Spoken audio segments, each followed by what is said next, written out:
Saudara Aliansi Perjuangan Masyarakat Kaltim melaporkan dugaan penyimpangan anggaran yang dilakukan Gubernur Kaltim Rudy Masyud. Mereka lalu menggelar aksi di depan kantor gubernur dan menuntut Gubernur Rudy mundur dari jabatannya. Ini sudah mencederai hati masyarakat Kalimantan Timur. Yang di mana Gubernur Kalimantan Timur melakukan orasi demo Gubernur Foya-Foya. Sejumlah warga kembali menggelar aksi demo karena kecewa dengan DPRD yang hingga kini belum menggulirkan jadwal hak angket terhadap Gubernur Rudy Masyud. Para pendemo menuntut Gubernur Rudy Masyud mundur dari jabatannya.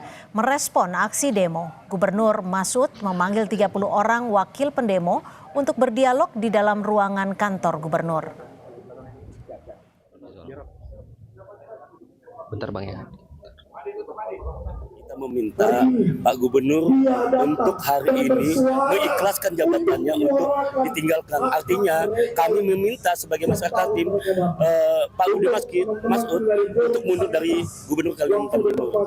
Kami juga meminta kepada Pak Rudy Masyud sebagai Ketua Golkar Kaltim untuk menginstruksikan kepada fraksi Golkar untuk mendukung hak angket yang ada proses sekarang di DPR.